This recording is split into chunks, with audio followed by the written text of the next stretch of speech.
título de exploración de la audición. Dentro de los exámenes que nos ayuda a evaluar y a hacer un adecuado diagnóstico está, pues los más usados son la audiometría, ¿no? Pero también tenemos lo que es la acumetría, las automisiones acústicas, los potenciales evocados, ¿no? ¿Por qué vamos a estudiar, no? ¿Qué vamos a estudiar? Vamos a estudiar la vía de la audición, ¿no? Como sabemos, el sentido del oído es un sistema que va desde la captación del sonido, el cual ingresa, pues, ¿no?, a través del pabellón auricular, y este viaja, ¿no?, por el canal auditivo, llega hacia el oído medio, a través de la cadena ossicular, posteriormente llega hacia el oído interno, hasta la cóclea, el mismo que, ¿no?, llega hasta el cerebro, ¿no?, para hacer la interpretación del sonido, ¿no? Tenemos en realidad varios puntos que lo está señalando aquí la imagen. Punto número 1, que es el canal auditivo. Punto número 2. Dígame. Disculpe por interrumpirla, pero no se está proyectando diapositivas. Ups.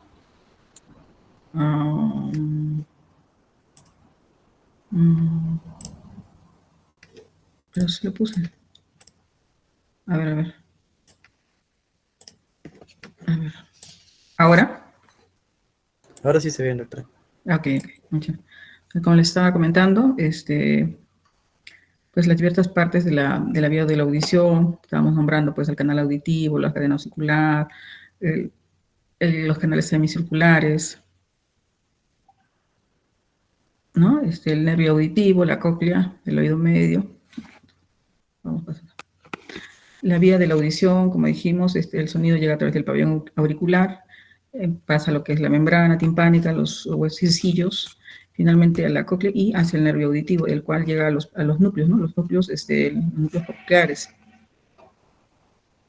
Los mismos que decursan hacia el cuarto leminismo lateral, subiendo está el colículo inferior, finalmente en el tálamo, ¿no? Hacia ahí va la vía auditiva.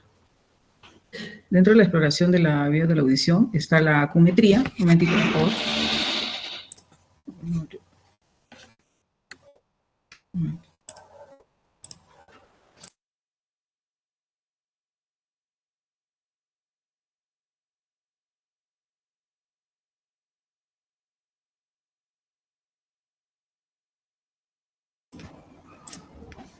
¿Se ve así, no? ¿Se escucha? Sí, doctora. Como estábamos diciendo, primero tenemos lo que es la acumetría. Bueno, son estudios puramente clínicos, ¿no?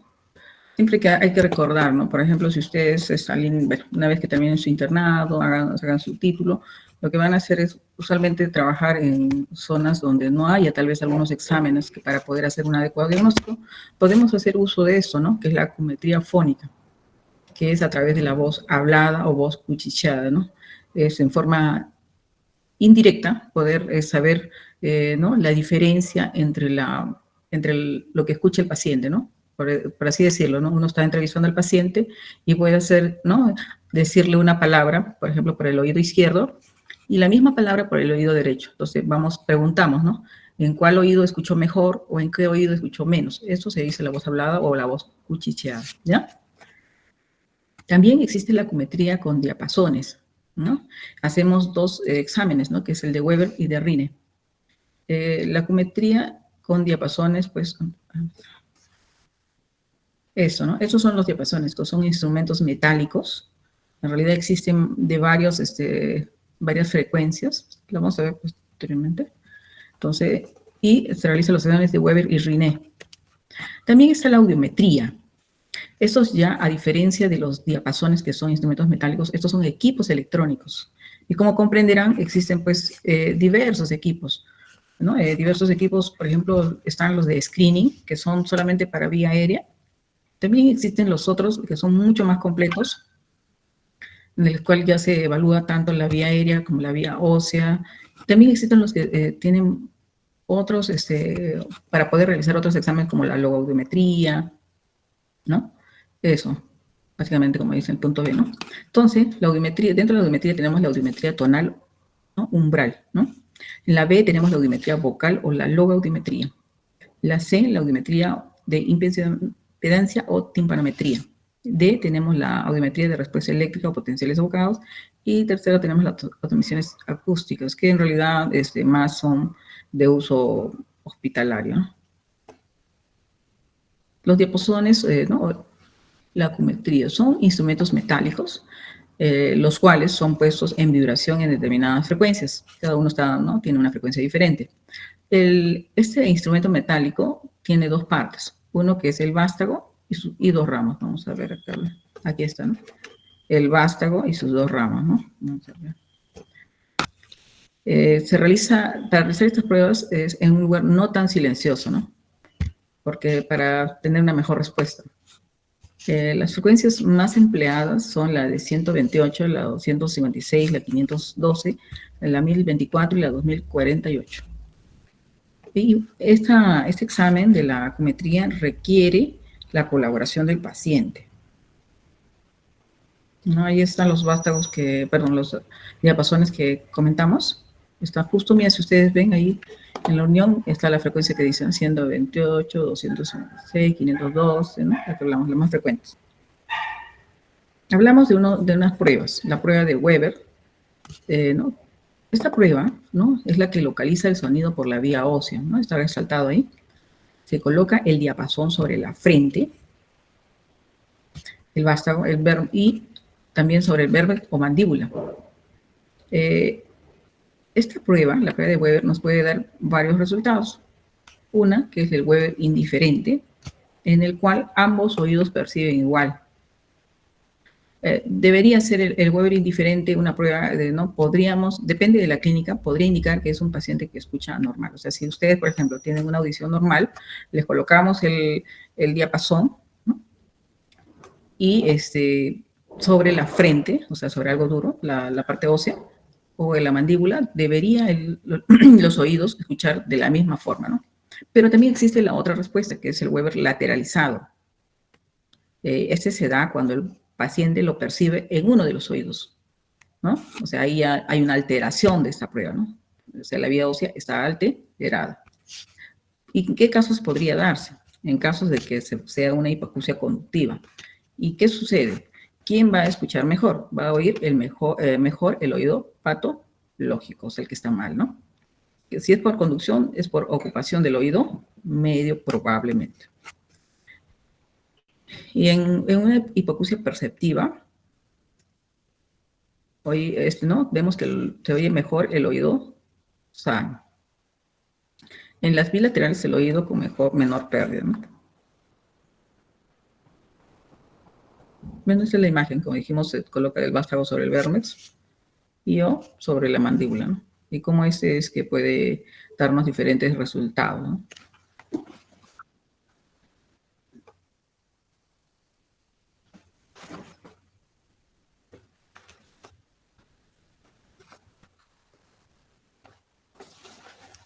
Vemos, por ejemplo, cuando hay una alteración en la cadena osicular, se lateraliza hacia ese lado, ¿no?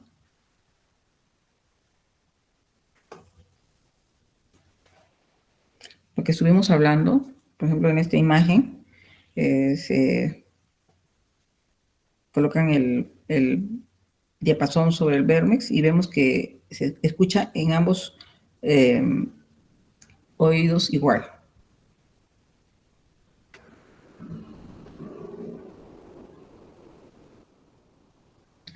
Pero también tenemos, cuando hay una pérdida de conducción, se lateraliza a ese lado, ¿no? Escucha mejor.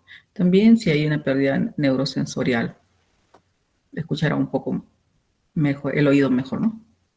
Vemos acá en la imagen cómo está colocando el vástago sobre el vértex y así, ¿no? Por ejemplo, esa prueba de Weber, cómo es que lateraliza hacia el lado conductivo, ¿no? Como dijimos, la prueba de Weber es más para ver la vía ósea, ¿no?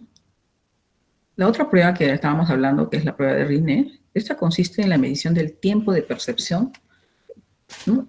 La otra es sí, no. Esa es el tiempo, ¿no? El tiempo de la percepción del sonido, ¿no? El tiempo de percepción por vía aérea y por vía ósea en cada oído por separado, ¿no? Primero, ¿qué es lo que se hace? ¿No? Se pregunta al paciente cuál es el oído que escucha mejor.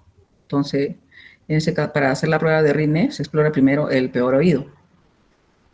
Cuando el paciente manifiesta haber dejado de oír, se pasa a la vía de mayor audición y se continúa explorando el tiempo de percepción. Normalmente se percibe mejor por vía aérea. A eso se denomina RINE positivo. Si el paciente percibe mejor por la vía ósea, se denomina RINE negativo, lo que indica una hipoacusia cognitiva o mixta de ese oído. Básicamente el tema de las pruebas de RINE y Weber es un estudio complementario a exámenes como por ejemplo el uso de la acumetría, voz cuchicheada, voz, ¿no?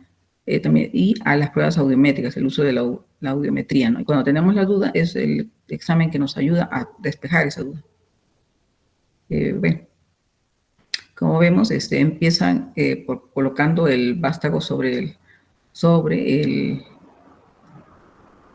la parte ósea, ¿no? Y pedimos que escuche, ¿no? Le pedimos que nos responda, ¿no? Si aún está escuchando al paciente, entonces para poder decir si es un RINE positivo o un RINE negativo.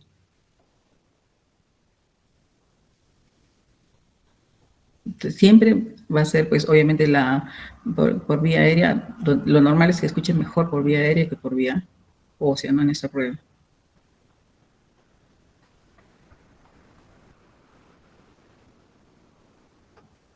Por ejemplo, tenemos, ¿no?, el ejemplo que es clásico, una mujer joven que empieza a oír mal por un oído durante el embarazo. Podemos sospechar de dos patologías, una otoesclerosis, ¿no? También se puede sospechar de una otitis media crónica. Entonces, la prueba de Weber podría ser lateralizado hacia el oído enfermo, ¿no? Porque dijimos que va a escuchar, va a lateralizarse, ¿no?, hacia el oído, como dice acá el diagnóstico, otosclerosis, ¿no? Otitis media crónica de ocupación. Entonces, puede salir positivo Weber, ¿no es cierto? Y sería un RINE negativo del oído enfermo. Entonces, sería una hipoacusia transmitiva, ¿no? Por ocupación. Ay, no. En el ejemplo que fuera un neuronoma del acústico, un tumor del nervio, ¿qué podríamos decir, no? Que se trata de igual, ¿no? Un Weber lateralizado hacia el oído sano, obviamente que escucha mejor por el lado sano, y un RINE positivo del oído enfermo, ¿no? Entonces es una hipoacusia neurosensorial. Otro ejemplo, una hipoacusia neurosensorial, en caso de, por ejemplo, ¿no?, de larga evolución, por ejemplo, un pacientito, el sonido se percibe en el sonido sano durante el RINE, pero el paciente no lo distingue. Entonces, un Weber lateralizado hacia el oído sano, positivo, un RINE negativo en el oído enfermo. Estamos frente a una hipoacusia neurosensorial, un falso RINE. Entonces, en realidad son varios ejemplos en los cuales, pero como les dije, estos exámenes, los que estén rotando, por ejemplo, por diversas sedes, es un examen que más complementario, ¿no? Por ejemplo, con una audiometría podemos diagnosticar una hipoacusia neurosensorial. Salvo tuviéramos dudas, debemos usar la acumetría. Y bueno, aquí tenemos tanto los tres exámenes que estábamos hablando, el Weber, el RINE y el diagnóstico audiométrico. Como dijimos, puede presentarse un Weber indiferente, o sea, que la parte ósea lo distinga igual y que escuche bien tanto el oído, un RINE positivo tanto para el oído derecho como para el izquierdo, que sería una audición normal. Y otro ejemplo, con Weber indiferente, pero un oído derecho positivo acortado y un oído izquierdo también positivo acortado, podría ser una hipoacusia perceptiva bilateral simétrica, leve o moderada. Otro ejemplo que tenemos es cuando el RINE es negativo tanto en el oído derecho como el izquierdo, podría tratarse de una hipoacusia conductiva simétrica, ¿no?, bilateral. Ahora, cuando ya el Weber es patológico o se lateraliza a la derecha, por ejemplo, podríamos tener un oído derecho positivo y un oído izquierdo positivo, pero acortado en el tiempo. Recordemos siempre que RINE no es solamente positivo o negativo, sino está alterado cuando uno de ellos es más largo o más corto que el otro. Entonces podríamos hablar de una hipoacusia perceptiva izquierda, leve o moderada.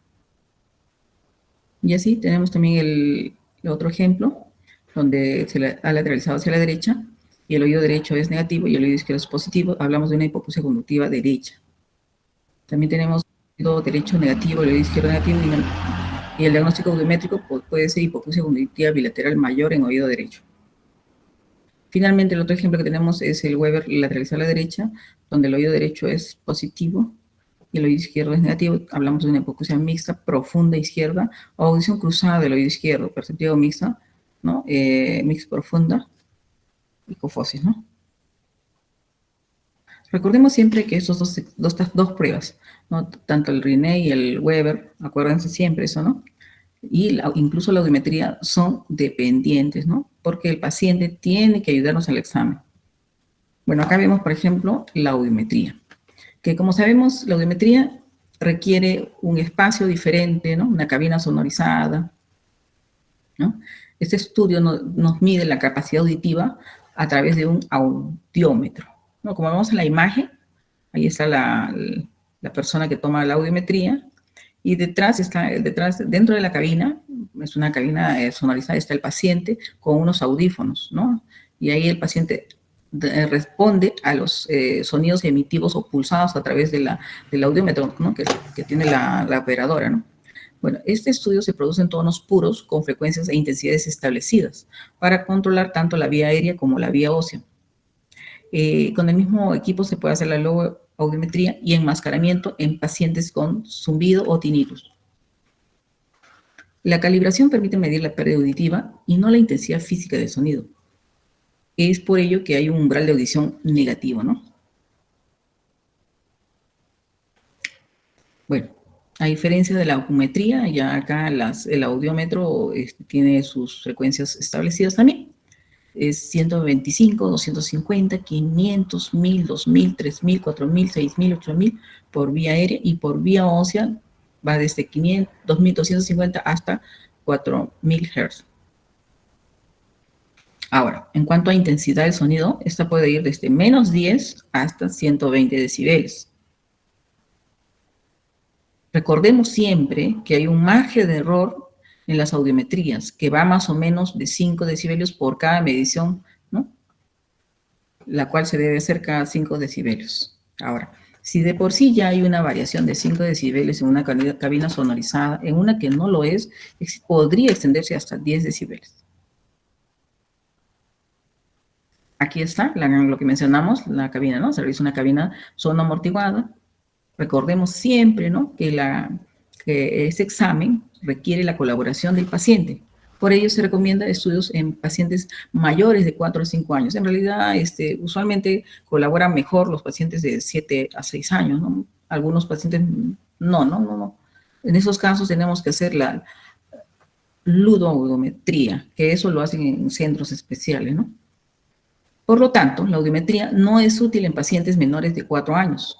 ¿En qué pacientes más? En pacientes que presentan retardo mental, ¿no? De senil, avanzada u otros trastornos, ¿no? Imagínense en esta época los pacientes con autismo, ¿no?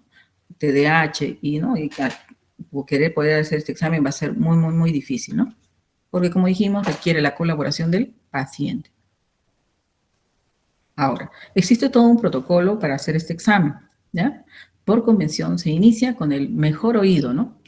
Uno consulta al paciente, señor, ¿por cuál oído usted escucha mejor? Y por ese oído se empieza el examen. Y por protocolo igual, como dice por convención, se empieza por la frecuencia 1000 a los graves y luego de 2000 a 4000 por ser los sonidos más fatigantes.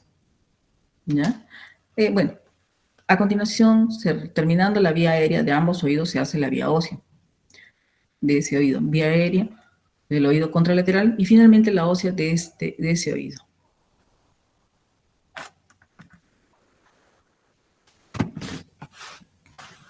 Cada oído y cada vía tienen símbolos especiales. Recordemos siempre, siempre que la vía ósea nunca es peor que la vía aérea.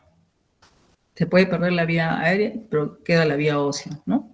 Si los que han estado rotando conmigo, vemos que pacientes tienen en la vía aérea 20 y su vía ósea está en 0, ¿no? 0, a veces en 5.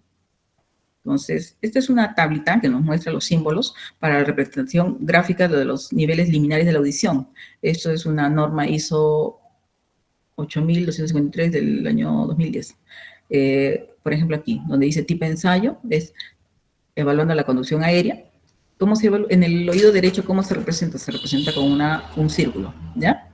El oído izquierdo, y es de color rojo. Todo lo que es el oído rojo, todo lo que es el oído derecho es con el color rojo. Todo lo que es el oído izquierdo con el color azul. Ahora, por ejemplo, como le estamos diciendo, la vía aérea, oído derecho, un círculo rojo. Oído izquierdo, una X de color azul. Ahora, si ya no hay respuesta, lo que es el mismo círculo, pero con la flecha hacia abajo. Igual, en el oído izquierdo es la X y con la rayita la flecha hacia abajo. Ahora, en casos que por convención tuviéramos que usar, el paciente tiene zumbido de uno del lado de los, tenemos que usar el enmascaramiento, el oído derecho se representa por un triángulo rojo y el oído izquierdo por un cuadrado azul. Ahora, para evaluar la conducción ósea, tenemos los corchetes, ¿ya? Los corchetes, ¿no? O signos, ¿no? Signos de menor, mayor. Igual, el mismo, depende del oído, va el color. Ahora, en caso de condición ósea, con enmascaramiento, este se hace con unos corchetitos más grandes, podríamos decir. Igual, cuando ya no existe, ya no hay la vía ósea, la flecha está hacia abajo, ¿ya? Bueno, y ese es el audiograma. Acá tenemos el audiograma del lado derecho, que como vemos, la mayoría de los símbolos están por encima de 20, lo cual dice que el paciente está escuchando normal. Igual el oído izquierdo. El enmascaramiento. El enmascaramiento es algo que se utiliza, ¿no? En caso de los pacientes tengan algún tipo de zumbido, ¿no? Y entonces usamos para enmascarar ese zumbido y no confundan con la emisión del sonido, ¿no? Por ejemplo, se utiliza en caso de estimular un oído a más de 50 decibelios, debido a que a partir de esa frecuencia el cráneo vibra y el estímulo pasa hacia el oído contralateral, obteniendo una curva sombra o audición cruzada. Esto es en los casos de hipoacusia asimétrica. Como les dije que tienen zumbido, ¿no? Se ensordece el oído a no estudiar con un ruido de banda estrecha. Y obviamente, como dijimos, siempre se estudia primero el mejor oído. Ahora, existe una clasificación, ¿no? Audición normal, leve, moderada, severa, ¿no? En cuanto a las pérdidas, y profunda. La audición normal es hasta 20, ¿no? De 0 a 20. Por debajo de 20 hasta 40 podemos hablar de una pérdida de audición leve. De 40 hasta 70 podríamos hablar de una pérdida de audición moderada. De 70 a 90, una pérdida de audición severa.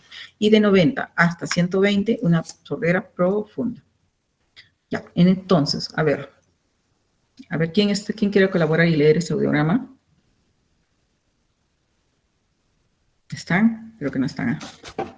A ver, es que estén rotando.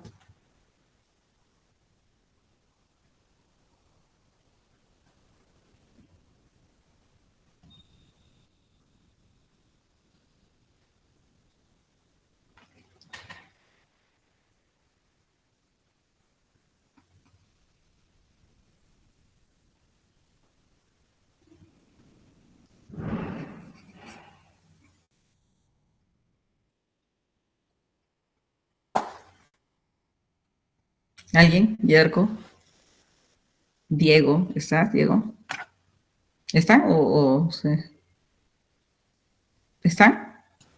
Doctor, sí, tan solo que no sabría muy bien cómo leer eso. A ver, ya.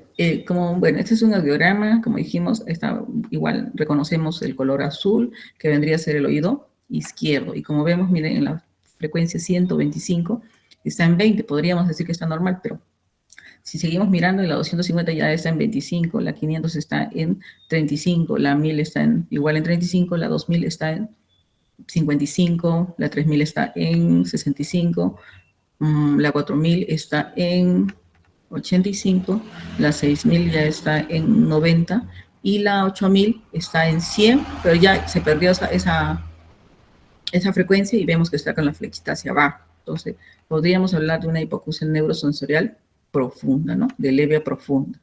Ahora, están los corchetes azules, lo cual significa que han usado enmascaramiento de la vía ósea. Pero si se fijan en la frecuencia 4000, ese corchete tiene una flechita hacia abajo, significa que esa frecuencia de la vía ósea se perdió, ya no está. Pero la audición del oído derecho, que es el color rojo, es una audición normal, ¿no?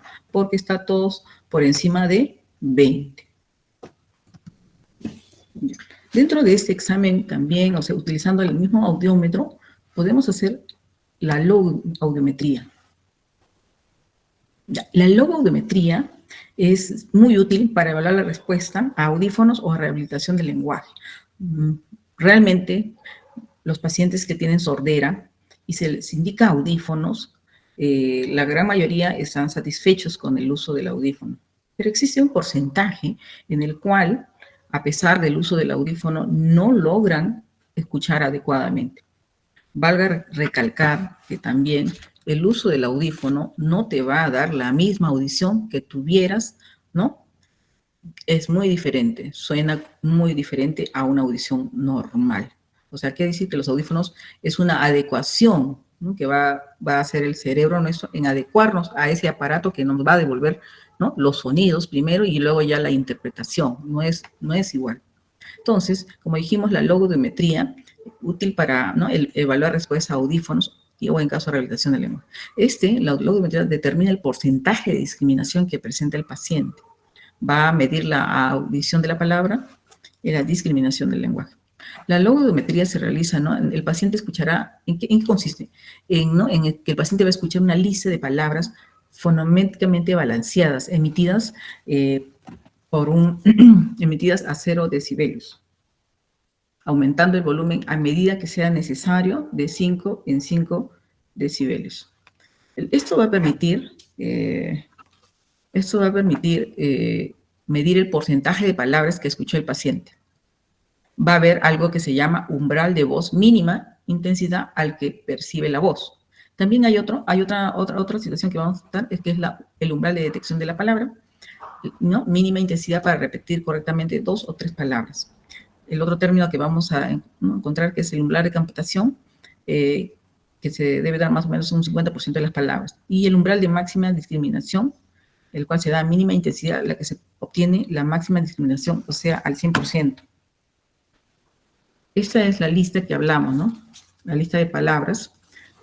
Por ejemplo, ¿por qué dicen que son fonéticamente similares? Por ejemplo, la palabra barco, ¿no? Con la palabra libro, brazo, ¿no? ¿Se dan cuenta? Hay un poco de libro, barco, un poco de similitud. Brazo, pescado, puerta, pelota, amigo, automóvil, palo, mamadera, silla, plato, y así, ¿no? Son 3 listas. Estas son las mismas que se utilizan siempre, ¿no?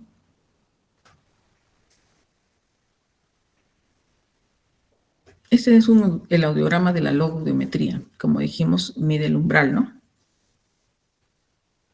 Va de igual, los mismos colores, ¿no? Es el derecho, izquierdo, el máximo mide la comprensión, ¿no? De la palabra. ¿Y en qué caso se debe solicitar? Cuando tenemos problemas para la adecuación del audífono.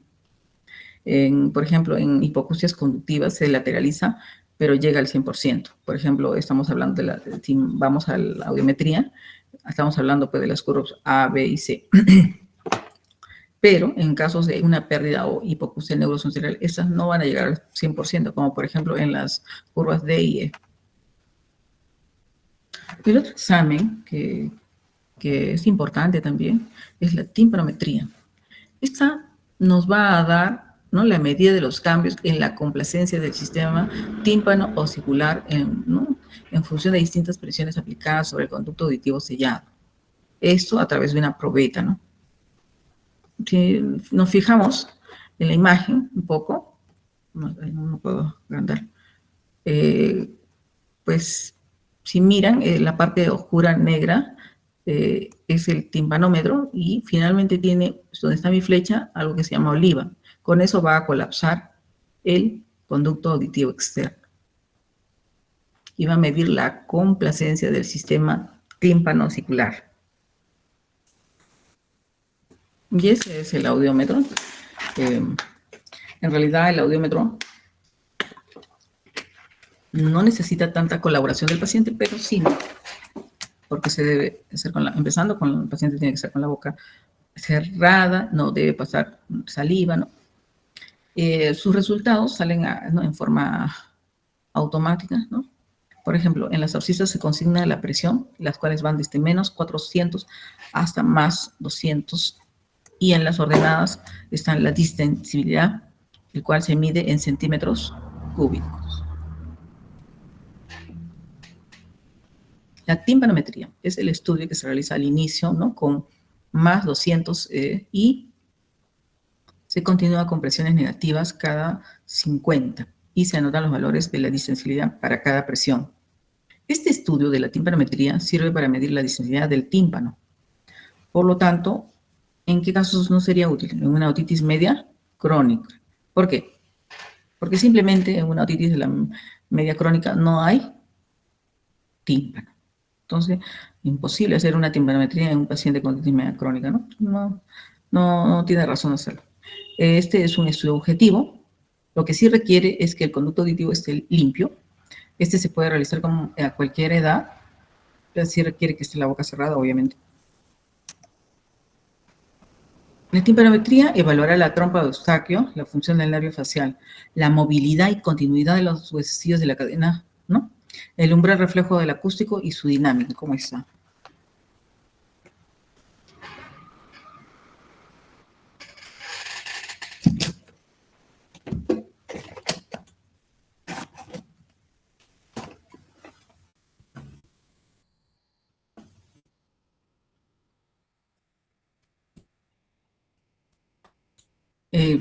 Bueno, esta imagen nos nos ejemplifica cómo el sonido llega, ¿no? Hasta la membrana timpánica, pasa por la cadena auricular, tanto por el tímpano, el yunque, el estribo, finalmente llega hacia la ventana oval, ¿no? Y hace vibrar, ¿no? Y se activa el sonido a través de los líquidos de la cóclea, ¿no? Vamos a ver, la timpanometría, como dijimos, tiene varios parámetros de medida, ¿no? Va a haber la distensibilidad, la misma que va desde más 200, y también mide la presión del oído medio, va a medir la máxima distensibilidad, la distensibilidad del oído medio y la impedancia acústica. Bueno, en la imagen se ve esta curva que ven, que es como ven, lo más alto va a medir la compliance del tímpano. Tenemos hasta dónde va a medir, no tanto, como se dan cuenta, fíjense, hace una línea en la punta de la curva, es el 0. Y el mismo que, como dice acá, va a medir desde menos 200 hasta más 200. Pero recordemos algo siempre, que esa curva, esa medida, como lo hizo acá,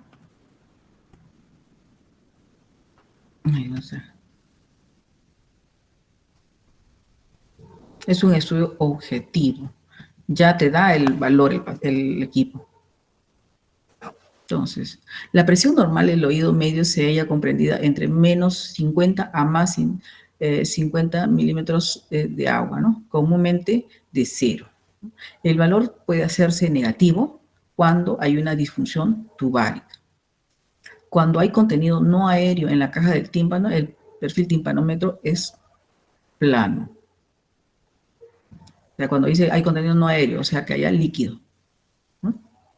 La distensibilidad máxima está entre 0,3 hasta 0,7 centímetros, ¿no? Aumenta con la desconexión de la cadena auricular, el tímpano monomérico, y en los que tienen neotímpanos. Y disminuye con la fijación de cadena, como la otoesclerosis, ¿no? Existen varios tipos de curva que nos puede dar, ¿no? Como resultado este examen. La tipo A, que es la normal. La tipo AD, que puede tratarse de una disrupción de cadena.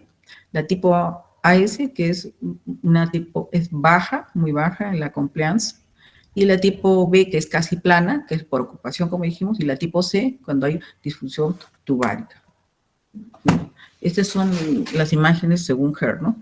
Bueno, ahora, fijémonos en todo caso en cada imagen, ¿ya? 1, 2, 3, 4, 5, ¿no? Ahora nos concentramos en la imagen número 1, ¿no? Si vemos el dibujo, primero está normal, es una tipo A, ¿no? Ahora, si nos fijamos en la figura número 2, vemos una imagen plana, ¿no? Ya no hay esa curva, ¿no? Es porque el oído medio, si se dan cuenta, el color está ocupado. Ahora, esta curva, la número 3, vemos está lateralizada hacia menos, ¿no es cierto? Estamos en una tipo C, podríamos decir. ¿Pero por qué? Si se dan cuenta, está oscuro lo que es la trompa de Eustaquio. Entonces, por eso es una disfunción de la tuba. También podemos tener una AS cuando hay ocupación del oído interno, ¿no? ¿Se dan cuenta? Podríamos hablar tal vez de una otoesclerosis, ¿no? Y cuando hay disrupción de cadena, como en este caso la número 5, ya no hay la curva, está libre, ¿no? Sin límites hacia arriba. Igual, la otra clasificación A, B, C, ¿no? La tipo A, tímpanos intactos, inmóviles, el pico máximo de compliance se encuentra entre más 50 y menos 50 diapasones. Se observan oídos normales y hiperauditivos sensoriales. La tipo B, cuando la membrana timpánica está inmóvil y observamos una curva plana, que es, en este caso va hasta menos 3, ¿no? Menos 3. La curva plana no se encuentra el pico de máxima compliance y se produce cuando no hay aire en la caja timpánica, característica de la otitis media con efusión o presencia de mucosidad. Se puede encontrar en perforaciones, con pacientes con tubos de ventilación colocados en la membrana timpánica, cae obstruido por ser humano, ¿no? Por eso siempre es importante que el conducto esté limpio. Y la curva C, que es la membrana intacta inmóvil, y hay una máxima compliance de presiones negativas, indica que hay un aire en la caja timpánica. Se encuentra en caso de disfunción de la trompa de Eustaquio, la tipo C.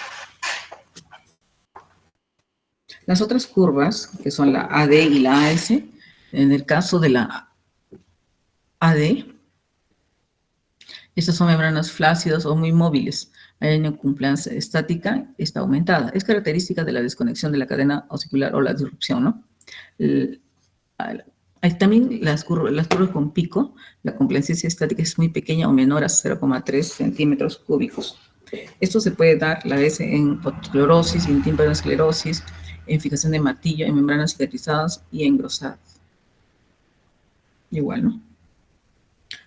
Otra cosa también es el reflejo estapedial. Es la evaluación del oído con un sonido mayor a 70 decibelios. Desencadena un mecanismo de protección, ¿no? Es algo normal, ¿no? Es la contracción del músculo del estribo, lo cual disminuye la elasticidad del sistema tímpano-osicular. Este reflejo estapedial es un reflejo que evalúa el sistema tímpano-osicular, la vía acústica y el séptimo par. Se evalúa en ambos oídos, ya que el reflejo estimula al oído homolateral y al contralateral. Y también este examen de reflejo estapedial es un estudio objetivo. Puede realizarse a cualquier edad. Punto 1, que el conducto auditivo esté limpio y requiere 3 condiciones fundamentales, ¿no? Que haya un campo suficiente para estimular, ¿no? Ya que se desencadena más o menos entre 80 a 90 decibelios sobre el umbral de la audición. Se ve en el oído medio homolateral, ¿no? Se estudia ambos cuando se hace este procedimiento y nos evalúa la indemnidad del séptimo par motor, ¿no? Estas son las curvas que nos pueden dar, ¿no? En el caso de este examen de reflejo estapedial. Bueno, los resultados de este examen de reflejo estapedial pueden ser 1, positivo ipsilateral y contralateral normal, positivo ipsilateral y negativo contralateral, ipsilateral negativo y positivo contralateral. Como dijimos, mide el sistema tímpano-osicular, por ejemplo, evalúa las patologías de la cadena, el tímpano, mide también el grado de hipoacusia, si es severa, será negativo, ¿no? Y también evalúa la caja timpánica, si hay contenido no aéreo, si está ocupado. Evalúa, como dijimos, el séptimo par, si hay una alteración de la vía motora, como en la parálisis facial. También parte de la vía acústica. Y el último examen el último examen es los potenciales evocados auditivos. ¿Qué estudia los potenciales evocados auditivos? Estudia los cambios generados en el sistema nervioso central por estímulos auditivos. Este también es un estudio objetivo. No requiere colaboración del paciente, ¿no? El principio de la medición es en aplicar estímulos acústicos en serie y registrar los cambios de actividad cerebral o de tronco a través del examen de Vera o PEAT. Se puede estimular por cada frecuencia ¿no? de 80 a 20 decibelios. ¿No? Es cómo mide la conducción del estímulo desde el oído hasta el lóbulo temporal. Mide toda la vía acústica. Utilidad desde los 6 meses de edad para screening auditivo. También para descartar simulación, ¿no? Por ejemplo, pacientes que simulan estar, ¿no? sordos o simulan escuchar muy bien, ¿no? Para esos casos.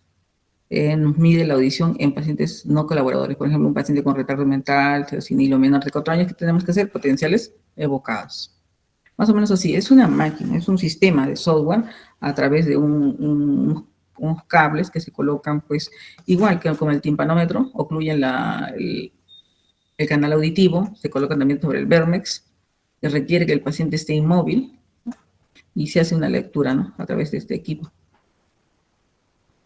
Igual, va a evaluar los potenciales evocados, la cóclea, el núcleo ventral, el núcleo biliar, el núcleo coclear, el núcleo del hemismo lateral, los colículos caudales, el cuerpo geniculado medial del tálamo, los películos inferiores, las radiaciones talamocorticales, la corteza cerebral auditiva, el cual está en el lóbulo temporal.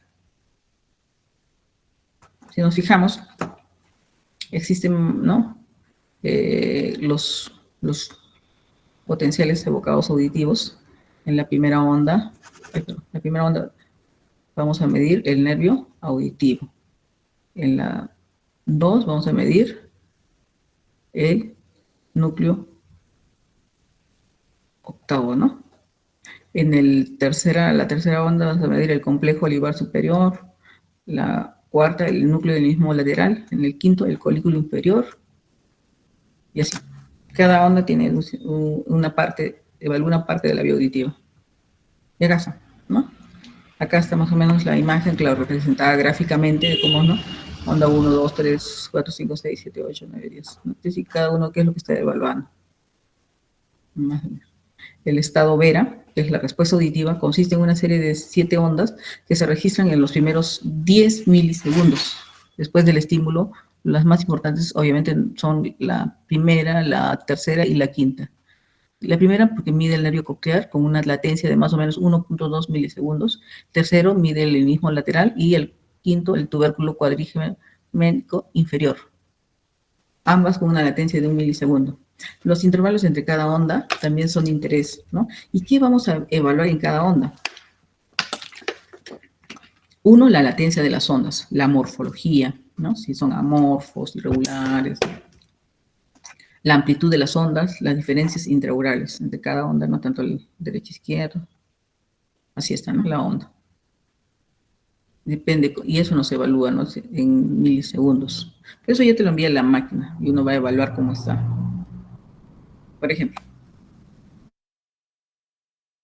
cuando hay una irregularidad en las ondas, podemos decir que está alterado, ¿no? Por ejemplo, ¿en qué casos? El 1 y el 3 podemos sospechar del neurinoma del acústico, ¿no? Evaluando el oído derecho e izquierdo, las diferencias integrales. Como dijimos, desde los 6 meses se puede hacer. El paciente está descansando. Otro examen, el cual podemos hacer desde recién nacidos, serían las otoemisiones acústicas, ¿no? ¿Qué es, no? Como sabemos, en la cóclea las células ciliadas externas emiten sonidos que son transmitidos hacia el conducto auditivo externo. Estas son las otoemisiones acústicas. Este examen de las otoemisiones acústicas es un estudio objetivo. Y vamos a tener tipos de otoemisiones acústicas. Las otoemisiones acústicas transitorias, ¿no? Donde vamos a estudiar el estímulo sonoro, que es un clic de banda de frecuencia ancha. Las otoemisiones acústicas por producto de distorsión, que son sonidos emitidos por la cóclea en respuesta a una doble estimulación sonora de 2 tonos puros continuos y simultáneos, producidos a una misma intensidad.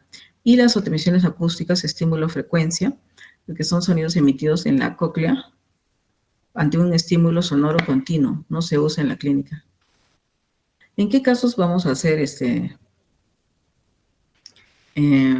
autoemisiones acústicas? En la sospecha de la detección precoz de una hipoacusia en los neonatos, ¿no? Puede ser un prematuro, por ejemplo, para ver la evolución de la cóclea en el uso de los ototóxicos. En el control de hipoacusias producidas por un daño coclear, o sea, un trauma acústico, ototóxicos, hipoxia. Recordemos que las autoemisiones acústicas solo va a medir la función coclear, a diferencia de las potenciales abocadas, que es más completa, que estudia toda la vía auditiva, como dijimos, ¿no? Condiciones para su uso, lo mismo, un conducto auditivo limpio, ausencia de patología en oído medio, como por ejemplo otitis media aguda, ¿no? Problemas respiratorios, y hoy requiere que el paciente esté tranquilo.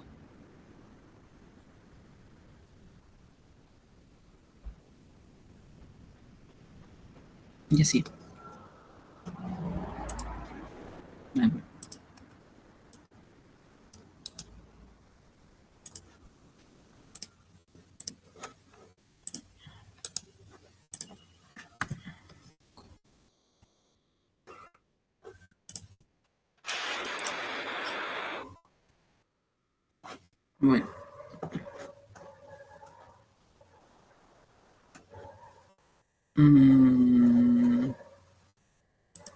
¿Se escucha?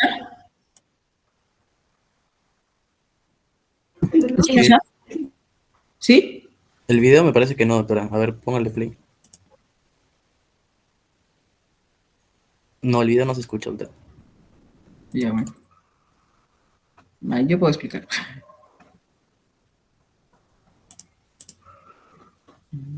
Pero sí se ve, ¿no?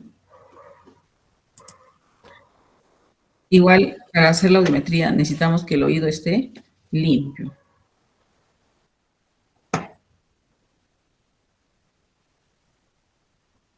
Está pasando la cabina. Colocamos los...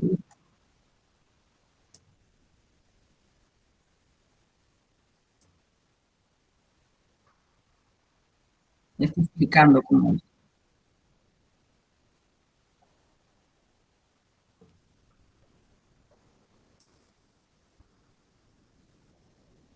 Okay.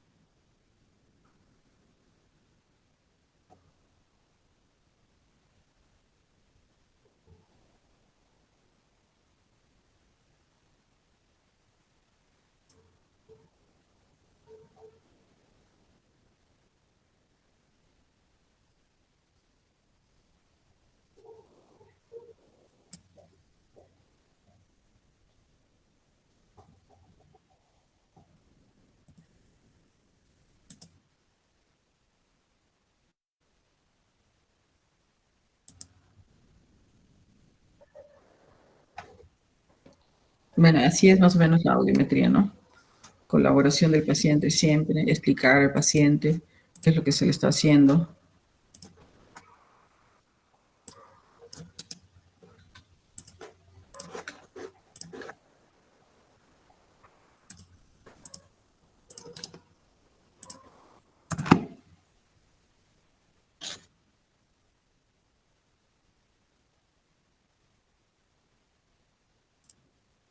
Eso es un... Ahí está escribiendo.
Ok, entonces hemos visto los principales estudios que se puede realizar a la audición, ¿no?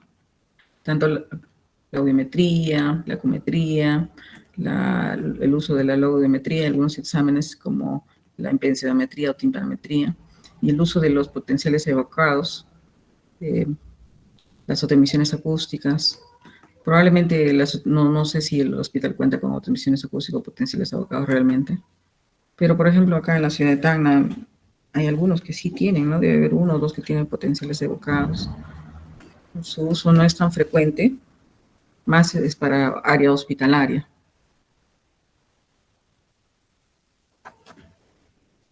Ok, eso sería todo lo que podría compartir con ustedes el día de hoy.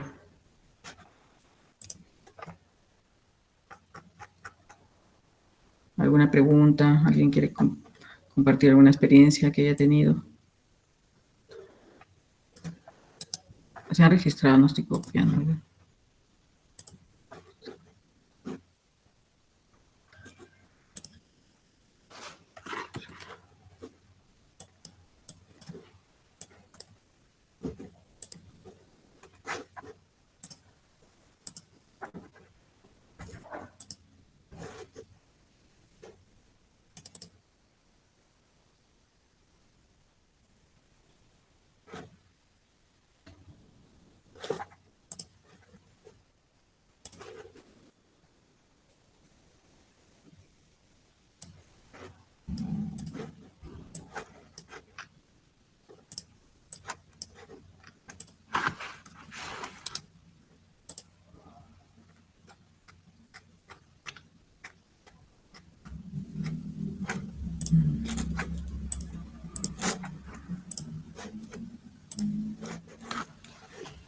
¿Aló? ¿Están ahí, chicos? Sí, doctora. Ya, Yerko, ya terminamos la clase. Si alguien más quiere continuar a preguntar. Me parece que no hay preguntas, doctora. Ya, Yerko, espero que estudien. ¿Cuándo es su examen? Sí se puede ver, doctora.